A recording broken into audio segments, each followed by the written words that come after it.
Hello friends प्रसाद academy रे आपन को स्वागत जनाऊँगी। देखंतु आपण मान पई ए वीडियो रे गोटे इंपोर्टेंट अपडेट रही जोटा कि एज लिमिट को लेकिन तो बहुत पिला मानकर एज पड़े से माने एबे जो वैकेंसी गुड़िक बाहरुची बाहर आग को जमती कि एएसओ हो सीजीएल हो आरआई एआर अमीन जहाँ भी हो तो से आउ इलिजिबल हो पारु नाहंती। तो बहुत पिला माने कहते पचारे कि सार एज लिमिट इनक्रीज को लेकिन जदि किसी अपडेट रही आपण पाखे तो ताहले आमको जनातु। तो ये वीडियोटी मु आनिबार मुख्य कारण कि मो पाखे किछिटा इनफॉरमेशन अच्छी जोटा कि एज लिमिट को लेकिन तो यही जो इनफॉरमेशनटा मु आपण मानकु देबी एटा को आपण माने 100% सियोरिटी नेबेनी।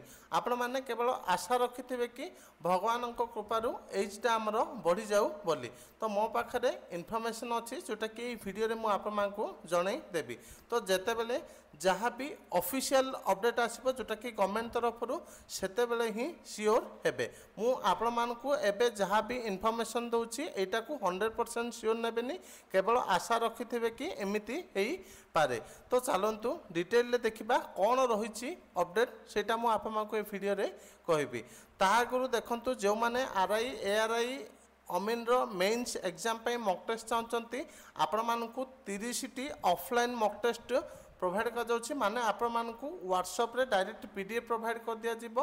तो जो मानकु भी ए पीडीएफ दरकार जोटा कि मेन्स मॉक रो तो इठी कांटेक्ट नंबर दिया जाइछि 7978629026 एई कांटेक्ट नंबर को कांटेक्ट करके आपण माने ऑफलाइन मॉक टेस्ट नहीं पारिबे। ता सहित जो माने ऑनलाइन मॉक टेस्ट आपन चाहते प्ले स्टोर रु प्रसाद एकेडमी एप्लिकेशन को डाउनलोड करके एटू मॉक टेस्ट परचेज कर पारिबे। तो ये रोचे आपनकर मॉक टेस्ट। तो आपण मानको एठी डेमो भी दिया जाइछि। तो आपण माने डेमो मॉक टेस्ट को अटेम्प्ट मध्य करि पारिबे।